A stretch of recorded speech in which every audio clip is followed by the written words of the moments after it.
Hey guys, Chris from Provo Beast Audio Installation, and in today's video we're going to show you how to install a backup camera in this 2012 Ram truck.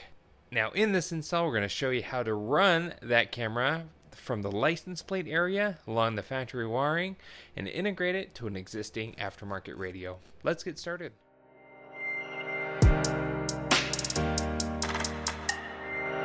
Alright, so here at the bench, the parts that we're going to go with for our backup camera install is the camera itself. Now it's the Natica camera. There's a couple of versions. This one actually didn't come with a license plate bracket adapter, but we had a universal one in stock, so we can get it mounted on the license plate studs. We will link the appropriate one in the description of the video for you. Now this kit comes with the RCA cable. Basically has two ends. This carries the signal from our camera and delivers the signal up to the radio. Now this line that comes off in our application today, we're going to use it to power our camera. It just runs in parallel with all this. It's totally isolated from the actual image of the camera itself. Now it comes with a power harness. This power harness plugs into the power socket there, and this is what needs to power the camera. So like I said, since we're going to use this to power the camera, we're going to connect our red wire into this long guy. We'll just ground the camera in the back. And then this end, we're going to connect into accessory back behind the radio. So that's how we're going to get our camera wired today. Now, one running wiring up underneath the truck, we love to split loom our wiring, not leave bare wire up underneath the cab of the vehicle, just to protect it a little bit more from debris. So we'll split loom this entire run with some 1/4 inch split loom, which we can also link down in the description.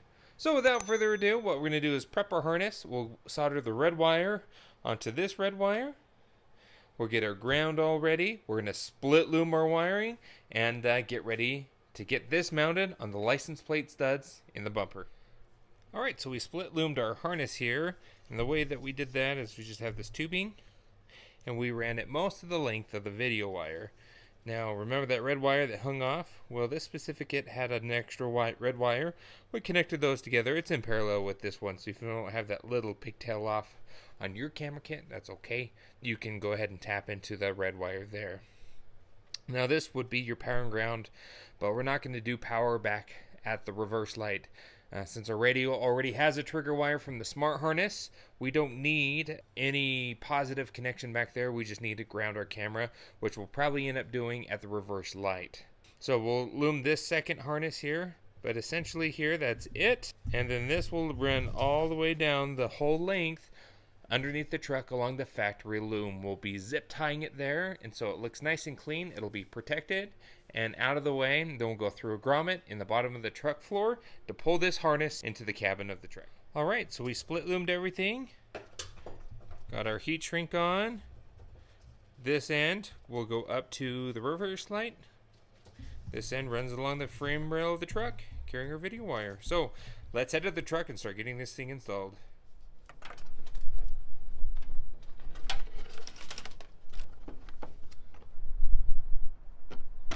Alright, so we went ahead and mounted our camera. Obviously we need to put the license plate in and tighten that down, but wires go up and over.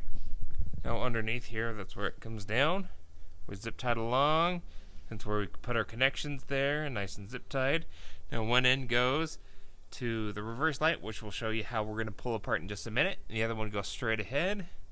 And we started working our way along here, all along the factory loom. We ran it along that loom all the way across. We ran it up and over the frame rail along the factory loom. This is probably going to be the hardest part considering it's really tight up there. So I accessed it from actually outside the frame rail to zip tie it. So we continued running it along here, up along the top of the frame rail. You can kind of see it come out there. That's where it comes out along the gas tank. Front of the gas tank along the factory loom here, all the way across.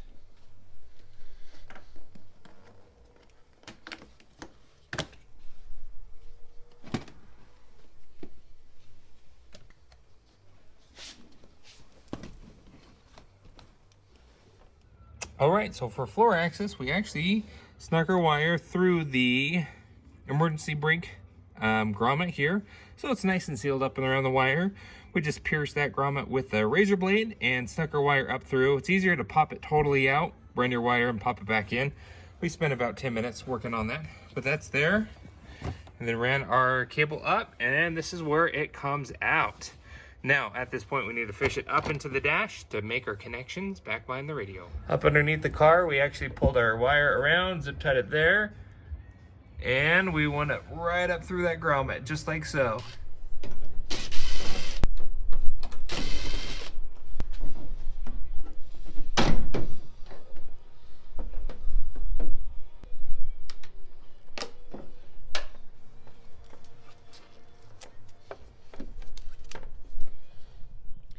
Alright, so with this on out, now generally we don't cut up this harness, but this already had a camera in the past. So we did a little bit of a repair, we soldered everything up again, and now we'll basically cut over everything in our heat shrink and relume the harness, just like factory.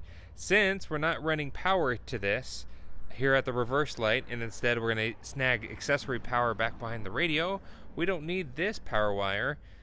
And our smart harness provides our trigger, so this doesn't do us any good here, so we're going to just seal that off. We'll heat shrink up everything here, relume the harness, and get this all reinstalled. Essentially, all we're doing here is grounding our camera, and we grounded it into the solid black wire. That's it. Now, if we're not doing an accessory power, you can power your camera directly off the reverse light with power and ground right here, all in the same spot. So, it's all done. Power is going to be your white with a red side, and your ground is going to be your black. So a couple of options, just depends on your application.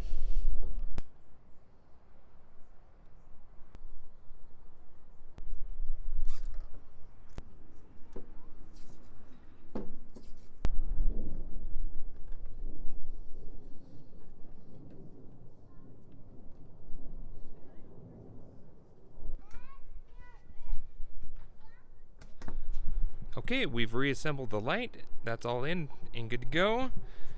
And there's our license plate, mounted camera, so we can go ahead and get the plate on. We are done back here. So here in the truck, now we need to find accessory power to power the camera. Our smart harness on the radio is only putting out about 1 amp on the accessory wire, so we can't really use that. So we need another location where we can tap into for switch power that has more than just 1 amp. Now, fortunately for us, our power socket right here only is on when the key is on. So that is switched power. Now, to get that on out, it's actually relatively easy.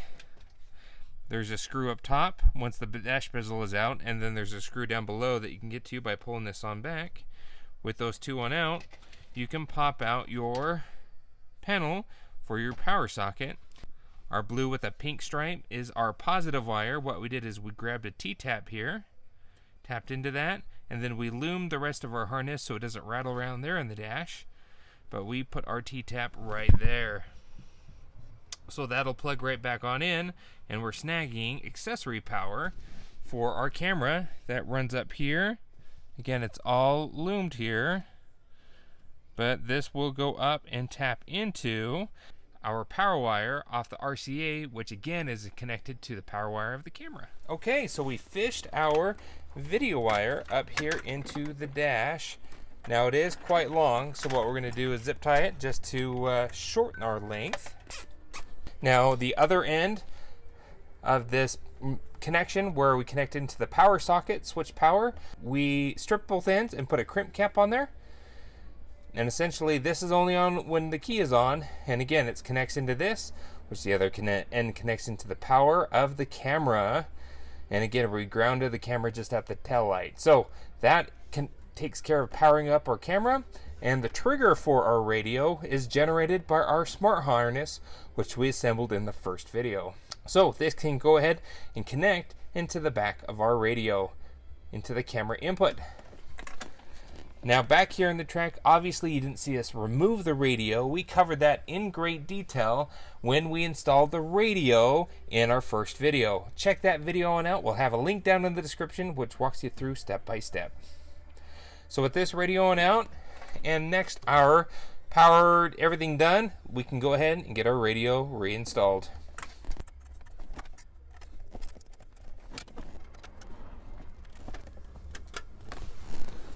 Okay, with all our connections made, we can now just tuck everything back here in the dash.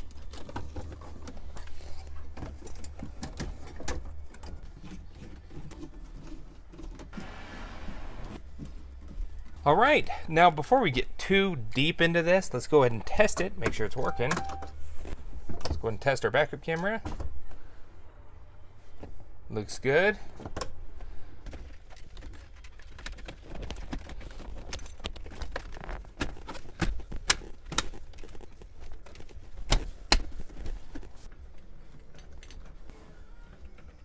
All right, so with the radio back in, let's go ahead and put it in reverse. There we are. Pull it back out of reverse. Excellent. Now also, if we go, since we wired the camera and accessory, go to the camera input, there we are. So when we're not in reverse, we can use the camera in case we're towing or want to check the load behind us. Makes it nice and easy for us to do so. Okay, so that's about it for this backup camera install. If you have any questions on what we did here, go ahead and post a comment below. Like mentioned before, we'll link this camera in the description. And also, if you want to see how we install this radio, we'll link that video down in the description for you as well. Thanks again for watching. Be sure to hit the like button if you like what you saw. And don't forget to subscribe. I post great content on the channel all the time. We'll see you in the next video.